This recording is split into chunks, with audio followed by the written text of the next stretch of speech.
तर पहा, आज आपण वन शॉट मध्ये त्रिकोणाचे शिरोलंब आणि मध्यभाग या संदर्भात माहिती समजून घेणार आहोत। आता तुम्हाला माहित आहे की सपोज मी एक कोन घेतला, हा कोन आहे ABC आणि यामध्ये मी अशा पद्धतीची एक रेष ड्रॉ करतो किंवा एक किरण, त्या किरणामुळे हे जे मेजरमेंट आहे, समजा हा x आहे, हा सुद्धा किती होऊन जातो x, म्हणजे कोनामुळे एका किरणामुळे जर दोन कोनाची समान भागामध्ये विभागणी होत असेल तर तो किरण, ती रे काय असते, कोन दुभाजक असते, बरोबर।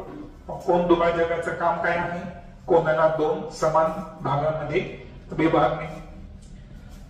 आता कोन दुभाजकाचे काही गुणधर्म आहेत त्रिकोणाच्या संदर्भात, ते आपण समजून घेणार आहोत। त्यामध्ये पहिला गुणधर्म आहे पहा की कोन दुभाजक जे आहे हे एक संपाती असतात, म्हणजे ते कॉन्करंट असतात। आता सपोज मी एक त्रिकोण घेतला,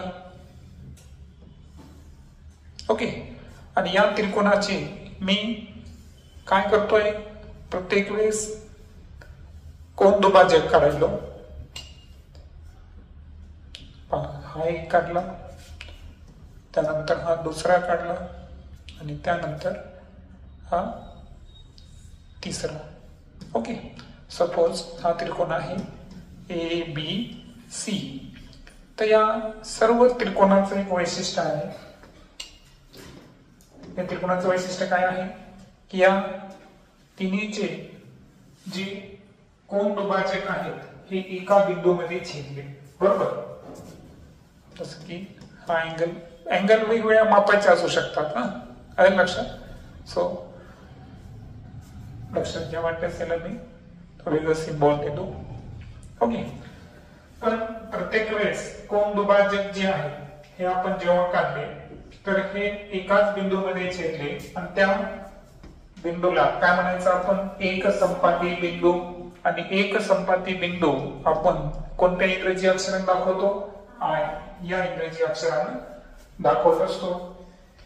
आता हा जो संपात बिंदू आहे याला अंतर्मध्य किंवा अंतरकेंद्र म्हणतात, अंतर्मध्य किंवा अंतरकेंद्र। इंग्रजीमध्ये त्याला आपण इन सेंटर, त्यामुळे इन सेंटर म्हणून आपण त्याला कोणतं अक्षर वापरलं, आय हे अक्षर वापरलं। अंतर्मध्यातून बाजूवर काढलेल्या लंबाचे अंतर समान असते आणि अंतर्मध्य जे आहे तर इथून जर आपण लंब काढले, जसं की मी इथे एक लंब काढतो, ओके। समजा आपण सेंटर नाव काय दिलं, आहे, तर हा पॉइंट आहे P, इथून समजा हा एक लंब काढला P, या पॉइंट वरून एक लंब काढला। लंब हा त्याच रेषेवर येईल असं नसतं काय, लक्षात आलं का। आता मी आकृती जी काढली त्यात योगायोगाने यायला समजा, परंतु लक्षात ठेवायचं, आता समजा मी हा बिंदू P, हा बिंदू Q आणि हा बिंदू काय आहे R काढला, तर इथं काय होतं, हे जे मी अंतर्मध्यातून बाजूवर काय काढले, लंब काढले, परपेंडिक्युलर काढले, तर या सर्वांचं माप सारखं आहे, म्हणजे यामध्ये IP जितक्या मापाचा आहे तितक्याच मापाचा IQ सुद्धा आहे आणि तितक्याच मापाचा IR सुद्धा आहे, बरोबर। तर हे झालं त्याचं वैशिष्ट्य। आता लंब दुभाजकाचे गुणधर्म समजून घेतल्यानंतर आता आपण बोलू,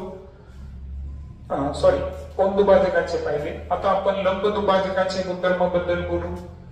आता एक लक्षात घ्या, तुम्हाला लंब दुभाजक आपण माहिती आहे, जसे की एक रेषा काढली आपण,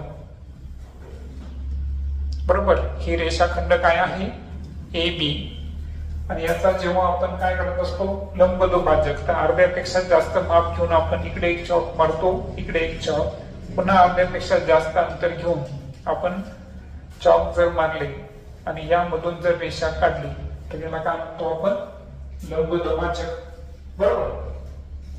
मग आता हे जे परपेंडिक्युलर आपण ड्रॉ केलेलं आहे तर याचे आपल्याला नियम हे त्रिकोणा संदर्भात समजून घ्यायचे आहे। समजा एक त्रिकोण घेतो मी, त्रिकोण घेताना मी कोणता त्रिकोण घेतो? लघुकोन त्रिकोण. आता या लघुकोन त्रिकोणातून मी याला काय करलो, आता जे लंबदुभाजक जर मी 3 काढले तर लंबदुभाजकाचं सुद्धा वैशिष्ट्य आहे की हे सुद्धा लंबदुभाजक कशामध्ये छेदतात? एकाच बिंदूमध्ये छेदतात. जसं की इथं त्रिकोण घेतला मी ए बी सी. आता इथं जर लंबदुभाजक आहे समजा, सपोज या रेषेच्या, तुम्हाला माहिती ना आता जी पद्धत सांगितली त्या पद्धतीनं, वाटल्यास मी डायरेक्ट काय करतो, या रेषेचा लंबदुभाजक काढतो, त्यानंतर या बाजूचा लंबदुभाजक काढतो, त्यानंतर या बाजूचा लंबदुभाजक काढतो. ओके. तर हे जे सर्व लंबदुभाजक मी काढले, लंबदुभाजक कसे काढायचे मी सांगितलं, लक्षात आलं ना? दोन्हीकडे काय करायचं, निम्म्यापेक्षा जास्त अंतर घेऊन मी जी चॉक सिस्टीम सांगितलेली आहे तसे तुम्हाला काढायचे आहे. तर हे सर्व लंबदुभाजक जे आहेत ना हे एकाच बिंदूमध्ये छेदतात. तर याला आपण सर्क्युम सेंटर म्हणतो. सो त्याला काय नाव द्यायचं? सी. काय नाव द्यायचं त्याला? सी. कारण संपात बिंदू हे जे तुम्हाला सांगितलं मी, लंबदुभाजक काय आहे? एक संपाती आहे, म्हणजे एकाच बिंदूमध्ये छेदतात आणि त्या संपात बिंदूला काय म्हणायचं? परिकेंद्र किंवा परी. ओके. आता इथं काय करतो मी, त्रिकोणाचं नाव वाटल्यास बदलतो. त्रिकोणाचं नाव काय घेतो? P Q R. कारण आपल्याला सर्क्युम सेंटर साठी काय वापरलं आपण? सी हे अक्षर वापरलं. मग आता होतं काय की याची सुद्धा काही गुणधर्म आहेत पहा, जे आपण पहिला गुणधर्म कोणता पाहिला आपण की हे सर्व लंबदुभाजक एका रेषेमध्ये छेदतात, म्हणून त्याला काय म्हणलो आपण? एक संपाती. त्यानंतर ज्या संपात बिंदूमध्ये छेदतात त्याला काय म्हणायचं? परिकेंद्र किंवा परिमध्य, सर्क्युम सेंटर. आता त्रिकोणाच्या प्रकारानुसार परिमध्य स्थान किंवा परिवर्तुळाचं केंद्र जे आहे ते कुठं आहे हे आपल्याला सांगता आलं पाहिजे. आता मी इथं 2 गोष्टी वापरल्या. परिमध्य म्हणजे काय? सर्क्युम सेंटर, जिथं 3 बिंदू, 3 लंबदुभाजक एका बिंदूमध्ये छेदतात, त्या संपात बिंदूला काय म्हणलो आपण? परिमध्य. पण इथं मी ऍडिशनल एक पॉइंट जोडला, तो कोणता आहे? परिवर्तुळाचं केंद्र. मग आता मला सांगा, परिवर्तुळाचं केंद्र जे आहे, परिवर्तुळ म्हणजे काय? सपोज मी एक त्रिकोण काढला, ओके, किंवा हा त्रिकोण घेऊ, तर या त्रिकोणाच्या तिन्ही जे बिंदू आहे यामधून जाणारं जर मी वर्तुळ काढत असेल, लक्षात आलं का? मला एक असं सेंटर घ्यायचं आहे की त्या सेंटर मधून मला जे वर्तुळ काढायचं आहे, ठीक आहे, वर्तुळ तर निघणार नाही, पण एक तुम्हाला आयडिया दिली की पी क्यू आर या तिन्ही बिंदूला टच होईल, बरोबर आहे का? अशा प्रकारचं जर आपण वर्तुळ काढत असो तर त्याला काय म्हणायचं? परिवर्तुळ. मग परिवर्तुळाची व्याख्या समजली. परिवर्तुळ म्हणजे काय की त्रिकोण घेतला आपण आणि त्रिकोणाच्या तिन्ही शिरोबिंदूतून जाणारं आपल्याला काय काढायचं? वर्तुळ काढायचं, त्याला काय म्हणायचं? परिवर्तुळ. मग आता या परिवर्तुळाचं केंद्र नेमकं कुठं असतं हे त्रिकोणाच्या प्रकारानुसार आपल्याला बघायचं आहे. जसं की पहा, लघुकोन त्रिकोण असेल तर परिमध्याचं स्थान त्रिकोणाच्या कुठं आहे? अंतर्भागात. आणि परिवर्तुळाचं केंद्र सुद्धा कुठं असतं? त्रिकोणाच्या अंतर्भागात. कारण मी घेतला त्रिकोण हा कोणता आहे? लघुकोन त्रिकोण आहे. त्यानंतर जर काटकोन त्रिकोण असेल, सॉरी इथं चुकलेलं आहे, इथं काय करतो मी, हे वर खाली झालं, इथं काय पाहिजे होता? विशाल कोन त्रिकोण पाहिजे होता, आणि इथे काय घेणार आपण? काटकोन. Okay okay. आता लक्षात घ्या की विशाल कोन आणि काटकोन या दोन्ही संदर्भात आपल्याला बोलायचं आहे. आता हे कोणतं पाहिलं आपण? लघुकोन. लघुकोन मध्ये पाहिलं आपण की जे सर्क्युम सेंटर आहे तो कुठे आला? त्रिकोणाच्या आतल्या भागामध्ये आला. पण जर आपण विशाल कोन त्रिकोण घेतला तर अशा वेळेस जो परिमध्य किंवा परिवर्तुळाचं स्थान आहे हे त्रिकोणाच्या कुठे जाणार? बाह्य भागात. तुम्ही कन्स्ट्रक्शन करा, बरोबर आहे का? एक विशाल कोन त्रिकोण घ्या त्याचे तिन्ही लंब दुभाजक काढा. मग ते ज्या एका बिंदूमध्ये छेदतात तो वर्तुळाच्या बाह्य भागात येणार, ते आतमध्ये येणार का नाही. जसं की पहा, समजा मी एक छोटासा त्रिकोण इथे काढतो. सपोज हा एक विशालकोन त्रिकोण घेतला मी. आता याचे पहा, या पॉइंट वरून मी एक दुभाजक काढतो, या पॉइंट वरून एक दुभाजक काढतो, आणि आता तिसरं पण काढलं तर शेवटी कुठे येणार ते मला सांगा. विशालकोनच्या कुठे आला तो? बाहेर आला. आतमध्ये आला का नाही. म्हणून लक्षात ठेवायचं, विशालकोन त्रिकोणामध्ये परिमध्य त्रिकोणाच्या कुठे आला बरं? बाह्य भागात. आणि परिवर्तुळाचं केंद्र सुद्धा कुठे येणार? बाह्य भागामध्येच येणार. राहिला प्रश्न काटकोन त्रिकोणाचा. तर पहा, हे काटकोन त्रिकोण आपण घेऊ. तर काटकोन त्रिकोण मध्ये काय होतं माहिती का, की मी तुम्हाला याबद्दल एक नियम शिकवला होता की काटकोन त्रिकोणामधून जर आपण लंब काढला तर तो लंब कर्णाच्या बिंदूवर येतो, बरोबर आहे का. तर सेम पद्धतीने काय होतं की जर तुम्ही इथं याची प्रत्येकाची लंब दुभाजक काढले है ना, सो परपेंडिक्युलर जर आपण ड्रॉ केले या ठिकाणी, तर हे सर्व परपेंडिक्युलर पहा. तर या रेषेचा जर काढला मी तर तो कुठे येतो पहा. त्यानंतर या बाजूचा जर काढला तर हा सुद्धा कुठे आला बरं. त्यानंतर या बाजूचा जर काढला, पहा तुमच्या लक्षात आलं असेल की काटकोन त्रिकोणामध्ये जो परिमध्य आहे हा कर्णाच्या कुठे आला? मध्यबिंदूवर. कारण समजा कर्ण घेतला आपण, पी क्यू आर हा त्रिकोण आहे, तर पी आर चा जो मिड पॉइंट असेल, लक्षात आलं, केंद्रबिंदू जर या दोघांचा मध्यबिंदू जर असेल तर तिथं काय असणार? आपला परिमध्य असणार. परिमध्यासाठी काय वापरला आपण? सी वापरला.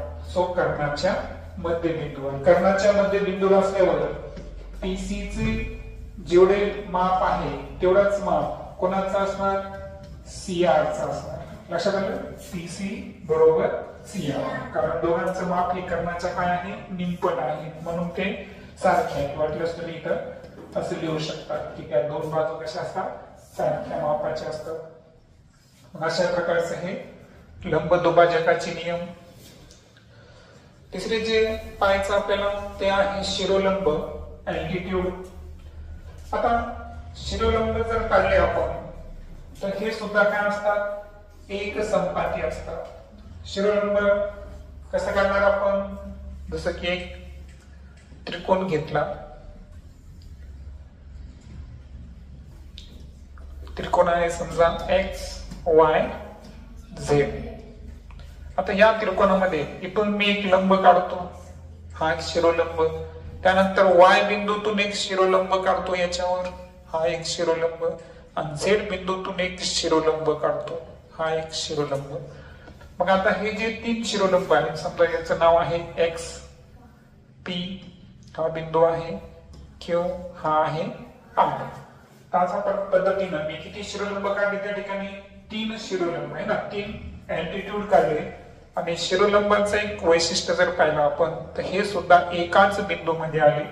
आणि त्या एकाच बिंदूला एक नाव आहे, त्याला म्हणायचं शिरोलंब संपात किंवा लंब संपात. इंग्रजीमध्ये ऑर्थो सेंटर म्हणतात, म्हणून त्याला कोणतं नाव दिलं? ओ हे नाव दिलं.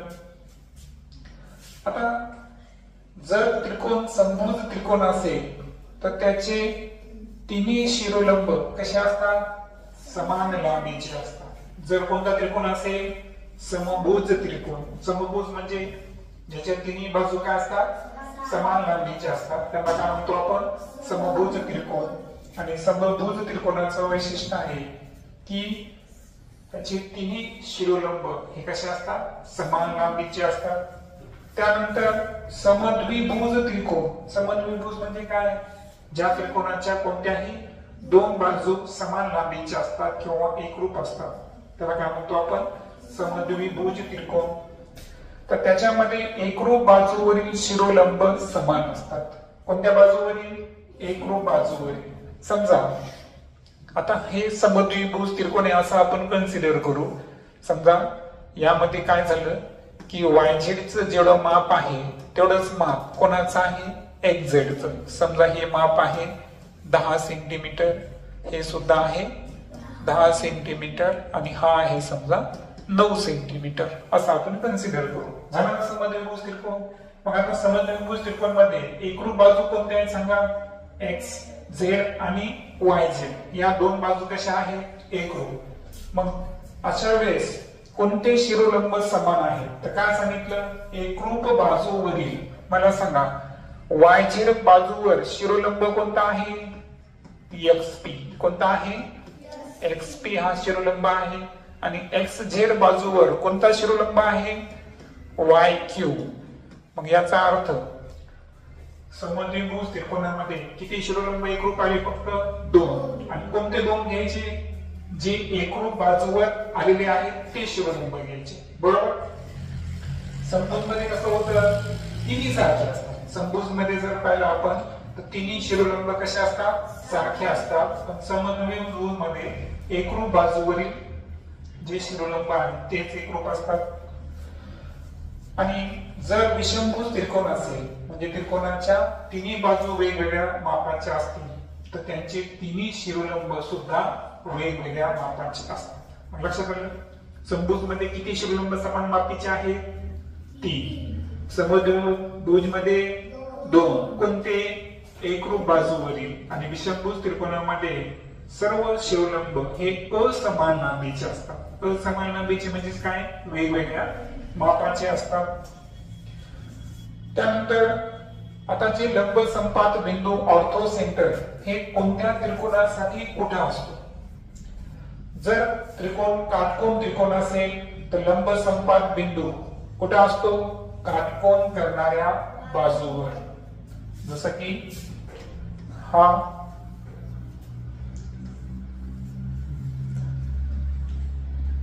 आपण काटकोन त्रिकोण घेतला.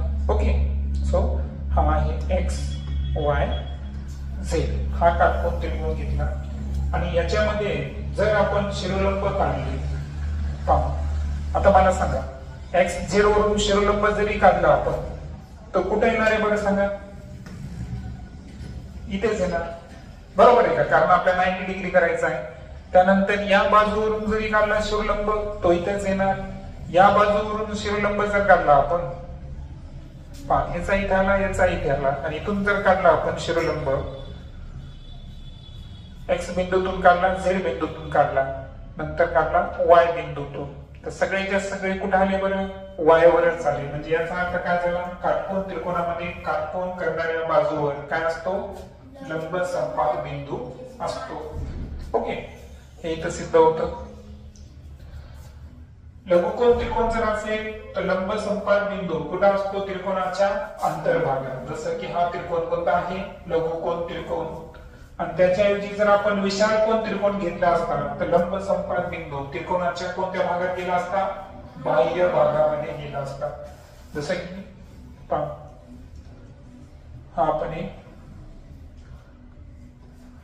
विशालकोन त्रिकोण घेतला. ओके. तर इथून पाहता आता मला काय करायचं आहे मी या पॉइंटवरून काढणार लक्षात घ्या. हा शिरोलंब कोणत्या बिंदूवरून आहे समजा याला नाव तुम्ही एल एम एन. एल वरून जेव्हा मी शिरोलंब काढला तो शिरोलंब कुठे गेला बरं त्रिकोणाच्या बाह्य भागामध्ये. त्यानंतर आता एन बिंदूवरून तर काढला ठीक आहे. आता एम बिंदूवरून जर काढला तरी पाहता हा शिरोलंब इकडे जर पाहिला आपण तर हा कुठे जाणार बरं त्रिकोणाच्या बाह्य भागामध्ये जाऊन त्या दोन शिरोलंब एकमेकांना छेदणार. येते लक्षात. सो थोडा प्रति माझ्याकडून चुकली तर ठीक आहे. तर ऍक्च्युअली आपल्याला एन बिंदूतून काढायचा होता ना तर पहा एन बिंदूतून शिरोलंब तर आणि एम बिंदूतून काढला तरी एक कन्सिडर करा. पण सध्या कुठे चाललो आपण कसं जरी गेलो तर त्रिकोणाच्या कुठे चाललो आपण बाह्य भागामध्ये चाललो. म्हणून गुणधर्म लक्षात घ्या. काटकोन त्रिकोणात लंब संपात बिंदू कुठे आहे काटकोन करणाऱ्या बाजूवर. लघुकोन त्रिकोणात कुठे आहे त्रिकोणाच्या अंतर्भागात. आणि विशालकोन त्रिकोणामध्ये लंब संपात बिंदू त्रिकोणाच्या कुठे आहे बाह्य भागात. आता शेवटी पाहू आपण मध्यभाग मीडियन. आता मीडियन काय आहे हे आपण समजून घेऊ. पहा, समजा हा एक त्रिकोण आहे. या त्रिकोणामध्ये काय केलं मी, त्रिकोणाचं नाव आहे LMN आणि या एल मधून मी अशा पद्धतीची एक रेषा काढतोय की या रेषेचं वैशिष्ट्य असं आहे की त्याच्यामुळं काय झालं की या समोरच्या बाजूचं काय झालं बरं, दोन समान भागामध्ये काय झाली, विभागणी झाली. तर ही जी रेषा आहे या रेषेला काय म्हणायचं, मध्यभाग.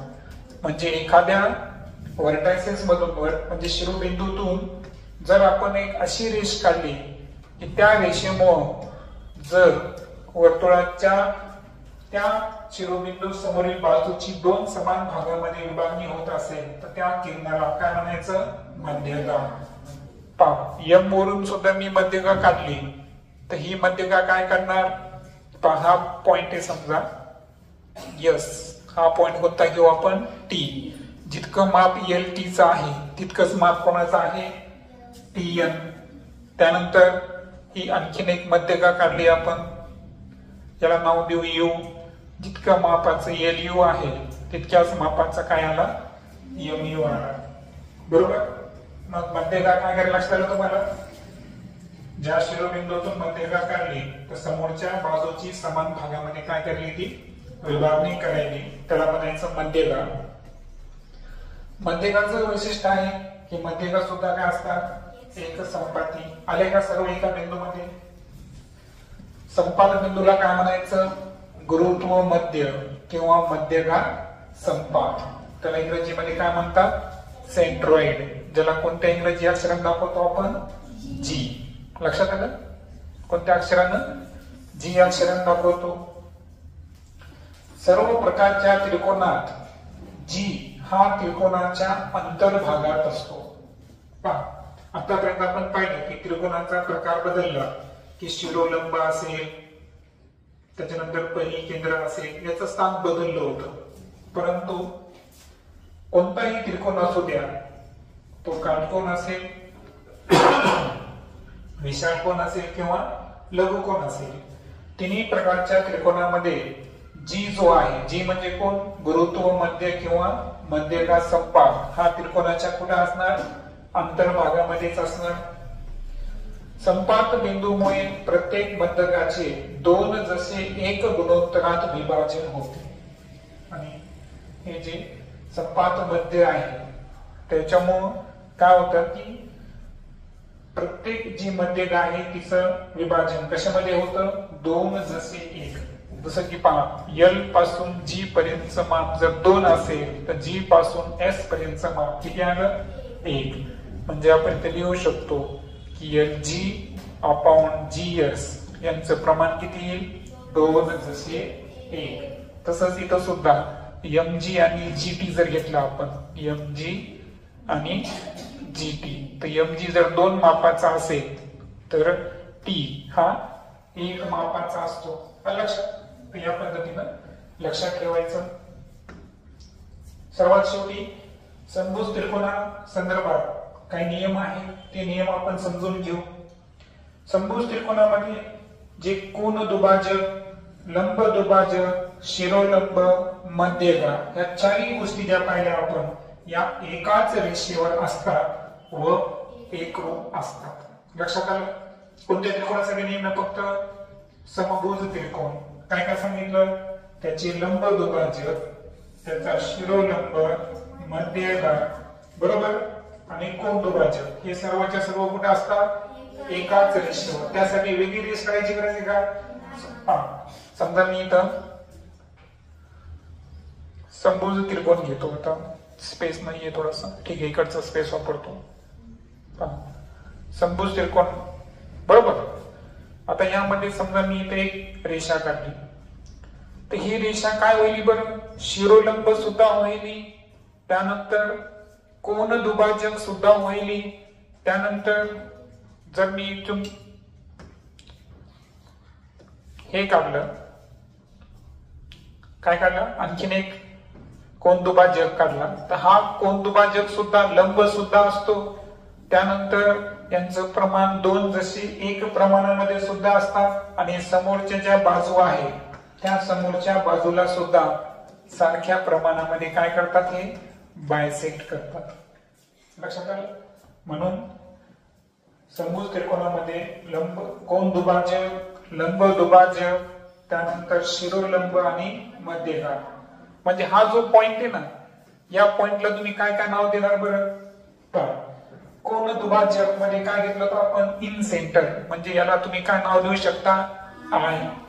त्यानंतर लंब दुभाजक मध्ये आपण सर्कम सेंटर म्हणतो, तर हा सुद्धा पॉइंट एकच आला. त्यानंतर शिरोलंबासाठी काय घेतलं होतं आपण? Orthocentre O. आणि मध्यगासाठी काय घेतलं होतं आपण? जी, सेंट्रॉइड. तर हे सर्वच्या सर्व एकाच बिंदूमध्ये आले.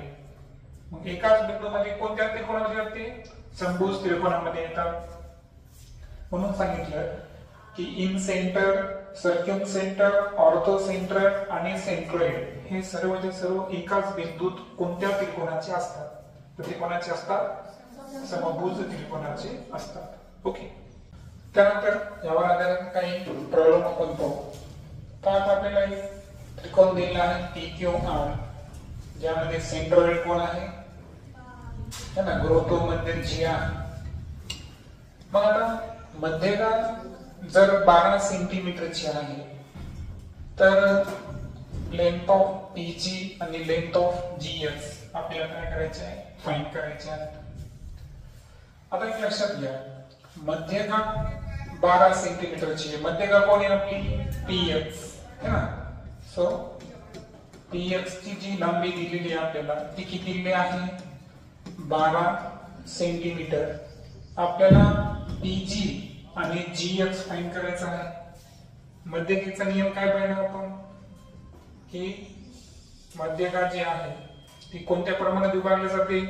2 जसे 1. म्हणजे हे मेजरमेंट जर 2 असेल तर हे काय आहे? 1. म्हणजे याचा अर्थ जे गुणोत्तर दिलेले आहे आपल्याला कशाचं? PG ची जर लांबी घेतली आपण आणि त्यानंतर GX ची लांबी जर घेतली तर हे गुणोत्तर किती असतं? 1 जसे 2. आता एक लक्षात घ्या, याच्यामध्ये काय करायचं तुम्ही? 2 जसे 1 प्रमाण आहे म्हणून आपण काय करायचं? त्याला x च्या पटीमध्ये पण आपण कन्सिडर करू शकतो. बरोबर आहे का? मग आता मला सांगा, आपण जर कन्सिडर केलं की समजा काय कन्सिडर करू आपण? की लेंथ ऑफ PG बरोबर किती मानू आपण आता? 2x. आणि लेंथ ऑफ GX ती 1 प्रमाणात आहे म्हणून ती किती बनणार आपण? x. मग याला आपण x कन्सिडर केलं आणि याला 2x कन्सिडर केलं तर या दोघांची बेरीज किती येते? PX है ना. म्हणून लक्षात घ्या, तुम्हाला माहित आहे की PG आणि GX ची बेरीज ही काय असणार? PX. So length of PG plus length of GX is equal to length of पूर्ण मध्यगा कोणती आपली? PX. मग सांगा आता PG चं माप किती आहे? 2x. त्यानंतर GX चं माप किती काय धरलं आपण? x. आणि PX चं माप मध्यगाचं माप किती आहे? 12. मग किती होईल सांगा? 3x बरोबर 12. मग x बरोबर 12 चे 3 जर घेतलं तर x ची व्हॅल्यू किती? 3 चौक 12, 4 येईल. मग आता x ची किंमत 4 आहे. मग आता मला सांगा PG चं काढताना काय करणार आपण सांगा? म्हणून आपण लेंथ ऑफ PG चं माप किती ग्राह्य धरलं आपण सांगा? PG चं 2x. मग 2 गुणिले 4 जर केला आपण तर ते माप किती सेंटीमीटर येतं? 8 सेंटीमीटर. 4 गुणी 8. आणि दुसरं जे आहे काय करायचं आपल्याला? GX चं माप किती ग्राह्य धरलं होतं आपण? x. मग x चं माप किती आहे? 4. म्हणजे याचा अर्थ GX चं माप किती सेंटीमीटर आलं? 4 सेंटीमीटर. आलं लक्षात? दुसरं जे गणित आहे यामध्ये पहा, आपल्याला माप कोन SRP याचं माप फाइंड करायचं आहे. आणि हा आपल्याला इथं परपेंडिक्युलर दाखवला, म्हणजे याचा अर्थ हे काय आहे, शिरोलंब आहे. काय आहे, शिरोलंब. आता मला सांगा, आता हा अँप्लिट्यूड जो आहे, तर मला सांगा त्रिकोणाच्या 3 कोनांच्या मापांची बेरीज किती असते, 180 अंश. आता आपण काय कन्सिडर करू, समजा measure of angle SRP is equal to किती डिग्री कन्सिडर करू आपण, x अंश. मग आता मला सांगा, इन ट्रायंगल त्रिकोण, लहान त्रिकोण घेऊ आपण PSR मध्ये. कशामध्ये गेलो आपण, R मध्ये.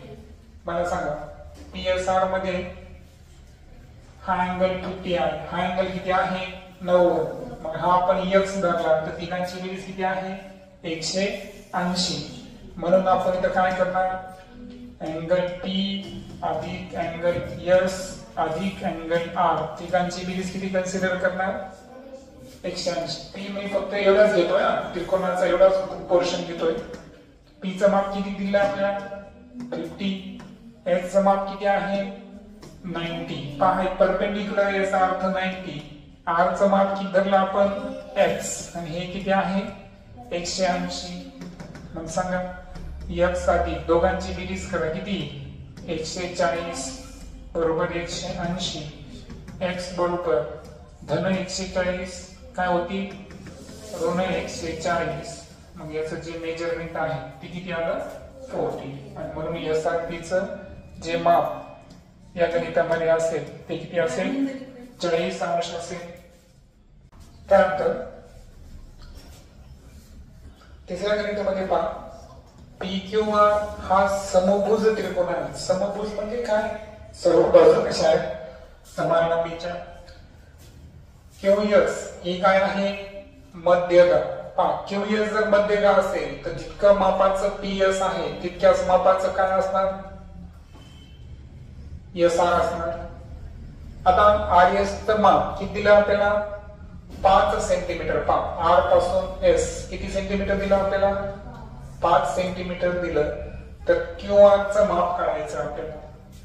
आता पहा, त्रिकोण PQR हा कोणता त्रिकोण आहे, समभुज त्रिकोण आहे. समभुज त्रिकोण असल्यामुळे मला सांगा, PQ जितक्या मापाचा तितक्याच मापाचा QR आणि तितक्याच मापाचा PR, कारण समभुज त्रिकोणाची तिन्ही बाजू काय असतात, समान लांबीच्या.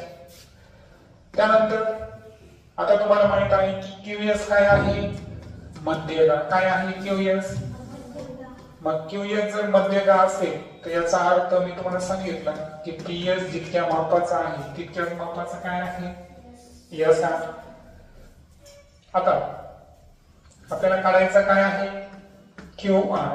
लेंथ ऑफ QR जर काढायची असेल, आपल्याला लेंथ ऑफ QR काढायची असेल तर ती कोणाच्या इक्वल असणार, PR च्या. कोणाच्या इक्वल असणार, PR च्या. आणि PR हा SR, PS आणि SR ची काय असणार, बेरीज. ज्या अर्थी SR 5 आहे तर हा सुद्धा काय असणार, 5च असणार. म्हणून PS आणि SR या दोघांची बेरीज करावी लागेल आपल्याला, बरोबर. सो PS आणि SR ची बेरीज करा, किती, 5 + 5 इज इक्वल टू 10. आणि 10 जर PR असेल तर QR सुद्धा किती येणार, 10च येणार. इथे लक्षात, कारण आपल्याला माहिती आहे की S हा PR चा काय आहे, मध्यबिंदू. कारण QS ही PR ला काय करते, बायसेक्ट करते. म्हणून ही 5 असेल तर ही 5, म्हणून PR चं माप 10 आणि म्हणून QR चं माप सुद्धा किती येणार, 10 सेंटीमीटर येणार. त्यानंतर त्रिकोण ABC या त्रिकोणामध्ये त्रिकोण काढून घेऊ आपण. काय सांगितलं की AP मध्यगा AP ABC याच्यातून एक मध्यगा काढू आपण. ओके, एक पर्यंतच घेऊ. कोणती मध्यगा आहे, AP. मध्यगा म्हणजे हे दोन माप कसे झाले बरं, सारखी. तर मध्यगेची लांबी किती सेंटीमीटर दाखवली, 9 सेंटीमीटर आहे. जी हा मध्य संपात बिंदू आहे, तर आपण म्हटल्यास काय करू, मध्य संपर्क बिंदू घेऊ या पॉइंटला. कोणता आहे तो? जी. तर जीपीचं माप किती आहे? लेंथ ऑफ जीपी बरोबर किती, हा प्रश्न आहे आपला. आताच आपण नियम पाहिला की जेव्हा आपण मध्यगाठ काढत असतो तर सर्व मध्यगाठ जे एका बिंदूमध्ये येतात त्याला काय म्हणतो आपण? जी. बरोबर आहे. सेंट्रॉइड त्याला आपण गुरुत्व मध्य म्हणतो. आणि त्याच्यामुळे विभागणी कशी होती बरं? दोन जसे एक प्रमाणात. कशी होते? दोन जसे एक प्रमाणात. म्हणजे याचा अर्थ एजी आणि जीपी यांचं प्रमाण काय आहे? दोन जसे एक. मी तुम्हाला थोड्या वेळापूर्वी सांगितलं होतं काय, इथलं माप जर तुम्ही एक्स घेतलं तर इथलं किती घ्यावं लागेल तुम्हाला? 2x. किती घ्यावं लागेल? 2x. लक्षात आलं? 1 च्या ऐवजी जर x घेतला तर 2 च्या ऐवजी काय घ्यायचा? 2x. आणि या दोघांची बेरीज म्हणजे मध्यगीची लांबी असते. बरोबर. म्हणून AG प्लस GP बरोबर काय असणार? AP. है ना? समीकरणाचा वापर करून सोडवतो. गुणोत्तर सांगा. AG चं माप किती ग्राह्य धरलं आपण? 2x. GP चं माप किती ग्राह्य धरलं? x. AP चं माप किती आहे? 9. मग 3x बरोबर जर 9 असेल तर x बरोबर किती सांगा? 3. आता माप आपल्याला GP चं विचारलं होतं. GP चं किती ग्राह्य धरलं आपण? x. GP सुद्धा किती मापाची असेल? 3 सेंटीमीटर. आलं लक्षात? नेक्स्ट अंकामध्ये XG आपल्याला 7 सेंटीमीटरचा दाखवला. ओके. सो आपण काय करू, XG हे 7 सेंटीमीटर आहे. आता मी याच्यात काही इन्फॉर्मेशन लिहिलंय बरं, जसं की XYZ हा त्रिकोण आहे. इथं G लिहिल्यामुळे XA ही काय आहे? मध्यगा आहे. असं काही लिहिलं नाही, ते समजून घ्या तुम्ही. आता XG जर 7 मापाचा आहे तर आपल्याला XA काढायचा आहे. XA. आता मला सांगा, मी तुम्हाला यावरच म्हणलो होतो, ही बाजू एक जशी 2 प्रमाणात आहे. कोणत्या प्रमाणात असते? 2. मग आता याला जर आपण x कन्सिडर केलं तर वरची बाजू किती कन्सिडर करायची? 2x. आता मला सांगा की जर आपण XG आणि दुसरं कोण आहे GA दोघांची जर बेरीज केली तर लेंथ ऑफ काय निघते आपल्याकडे? XA. पहा, XG आणि GA दोघांची बेरीज करा तर किती निघतं ते? XA निघतं.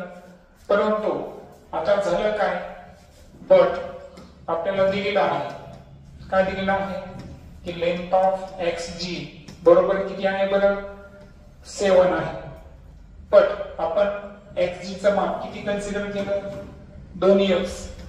म्हणून 2x बरोबर जर 7 लिहिलं तर x बरोबर 7/2. x ची किंमत किती आली बरं? 3.5. आता x कोणाचं माप आहे? GA चं. म्हणून लेंथ ऑफ GA हे किती सेंटीमीटर आहे आपल्याकडे? 3.5 सेंटीमीटर. मग आता आपल्याकडे दोन्ही मेजरमेंट्स आहेत. कोणते कोणते सांगा? आता आपल्याकडे XG किती मापाचा आहे? 7 सेंटीमीटर. आणि GA किती मापाचा आहे? 3.5 सेंटीमीटर. आणि म्हणून इथं XA काढायचा असेल तर XG आणि GA दोघांच्या मापांची काय करणार आपण? बेरीज. XG सांगा किती आला आता? 7. आणि GA आता काढला आपण किती आला? 3.5. दोघांची बेरीज करा किती? 10.5 सेंटीमीटर. असं सहज उत्तर आपण काढू शकतो. पुढचं काय काय? समभुज त्रिकोण ABC मध्ये AD आणि BE हे शिरोलंब आहे. दिसतंय? AD शिरोलंब आणि BE शिरोलंब. AD किती मापाचा आहे?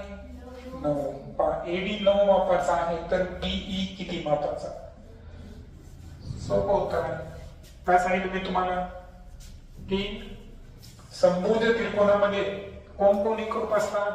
मध्यगाठ, शिरोलंब, त्याच्यानंतर लंबदुभाजक, कोन, दुभाजक हे सर्व एकाच रेषेवर येतात, एकरूप असतात, बरोबर आहे का? सर्वांचं जे पॉइंट्स आहेत, एक संपाती बिंदू, हे सर्व काय आहे? सारखे आहे. म्हणजे याचा अर्थ काय झाला की समभुज त्रिकोणामध्ये जेवढे काही शिरोलंब आहेत हे सर्व शिरोलंब कसे असतात? एकरूप असतात.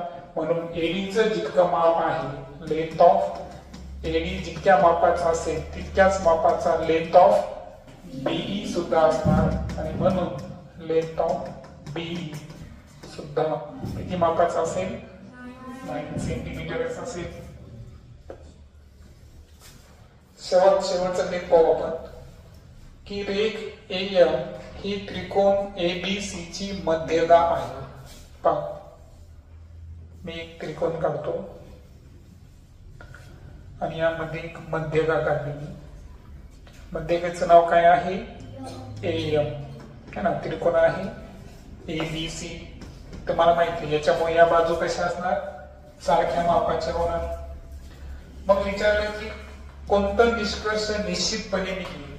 मला सांगा आता. एबीसी, एबीसी हा जो कोन आहे हा एसीबी याच्या इक्वल आहे असं होऊ शकतं का? कारण आपल्याला त्यांनी सांगितलं काय? समद्विभुज त्रिकोण आहे सांगितलं का? नाही. जेव्हा समद्विभुज त्रिकोण नाही तेव्हा दोन कोन एकरूप असू शकतात का? त्यांनी सांगितलं का आपल्याला? समभुज आहे का समद्विभुज आहे ही माहिती दिली का आपल्याला? नाही. माहिती काय दिली? फक्त की एएम काय आहे? मध्यगा. मध्यगा असल्यामुळे आपण ठरवू शकत नाही की हे दोन कोन एकरूप आहेत. म्हणजे हा निष्कर्ष योग्य आहे का? नाही. त्यानंतर बीएम आणि सीएम यांचे माप सारखे आहेत. बीएम आणि सीएम यांचे माप निश्चितपणे सारखे आहे. कारण मध्यगाचं काम आहे की तो बाजूला काय करायला? बायसेक्ट करायला. त्याच्यामुळे हा निष्कर्ष बरोबर आहे. कोन बीएसी हा काटकोन आहे. बीएसी हा काटकोन आहे. कुठं लॉजिक बसतं का? नाही बसत. त्यानंतर एएम हा बीसी ला लंब आहे. एएम बीसी ला लंब आहे असा आहे का? हा जर समभुज त्रिकोण राहिला असता तरच मध्यगा आणि शिरोलंब एका रेषेवर आले असते. पण इथं सांगितलं का आपल्याला त्रिकोण समभुज त्रिकोण आहे? नाही. म्हणजे हा निष्कर्ष सुद्धा चुकीचा आहे. म्हणून ऑप्शन नंबर बी हे आन्सर फायनल असेल.